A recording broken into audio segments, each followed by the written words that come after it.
what if you can make more speed and athleticism gains in less time? Well, that is possible, and I'm going to show you how to get explosive by training less. When I was in high school, my goal was to be one of the fastest guys in my state, and the way I was going to do it was the Naruto way. You might not believe me, but I literally trained once in the morning at 6 a.m. before school, 1 to 2 times, because I had 2 gym periods. So I had gym early in the morning, then gym in the afternoon. Then once school was over, I did my normal actual like team practice, and then afterwards I trained again at nighttime. It might seem impossible to train like this, but when you have a very clear goal and you have a short time frame to do it, you will probably end up pressuring yourself to do the most insane things because of how obsessed you are with it. And I was obsessed with getting an offer and becoming one of the top athletes in my state. And some people already know what ended up happening to me. I ended up actually becoming pretty fast. This was before I started training so much. I was doing a really good training protocol with one of my local coaches, and I actually ended up running a 4.53 in the 40 yard, and I was on pace to run a good 10.6 in the 100 meter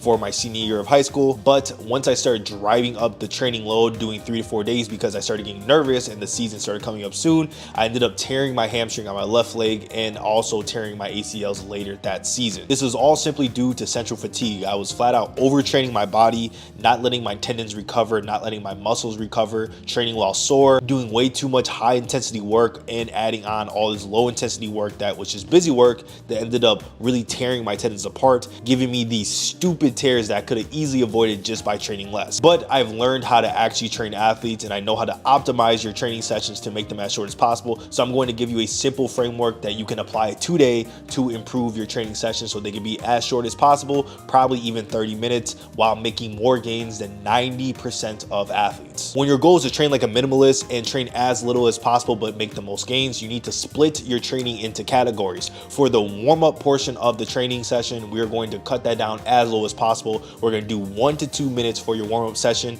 Way too many people are going super long, hardcore warm-up sessions, 5 to 10 minutes of all this mobility work when you shouldn't even be stiff. You're only stiff because you're overtraining, you're sitting all day, you're on your phone staring at the ground, you wonder why your posture's messed up, your hips hurt, and your knees hurt. You need to stand up and improve movement quality with natural locomotion instead of doing all these long ass warm-up sessions. The main portion of your workout, this is going to be your high intensity plyometrics, your sprints, your jumps, your bounds, and your main compound movements is going to be 10 to 15 minutes at the maximum. And then also we have to add the compound lifting. So that's going to be your squats, your deadlifts, the compound movements are going to give you your biggest bang for your buck. This should only take about 6 to 8 minutes because you shouldn't be doing 10 sets of 8. You should only be doing maybe 3 to 4 sets of 3 to 5 with good rests and high intent on every single squat or deadlift. So it shouldn't take too long. Then the least important part, the mobility and the accessory lifts portion, will be maybe 5 to 6 minutes at the very end of the workout. If you don't have time, cut it. All right, but if you want to know like the important accessory lifts, it will be stuff like your soleus raises, your calf raises. Some people might even do tib raises or maybe lateral lunges, things like that to work the minor muscles that also play a big role in the overall picture. If you're watching this video so far, I just want you to comment down below, what was the most you've ever trained, like in a given period, let's say a month? What was the hardest you ever went? And what was the result of actually working that hard? Did you hurt yourself? Did you get better? Some people will get better. I'm just curious, comment down below, what is the biggest result or the hardest time you've ever trained in your life? Let's get back to the video. The reasoning for this framework is because the most important part of any workout is the heavy hitting plyometrics and compound movements.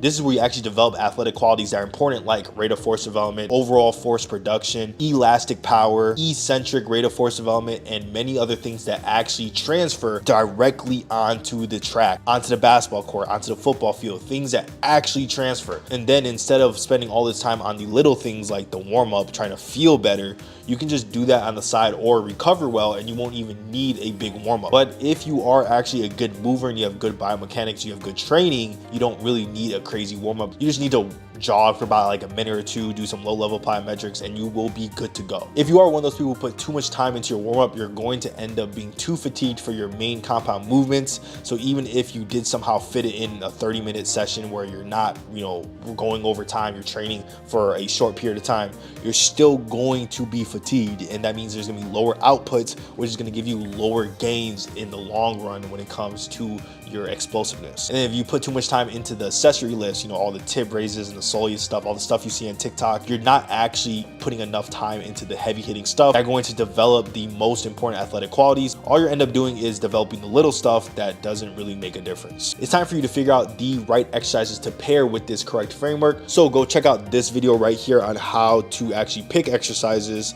for your speed training sessions.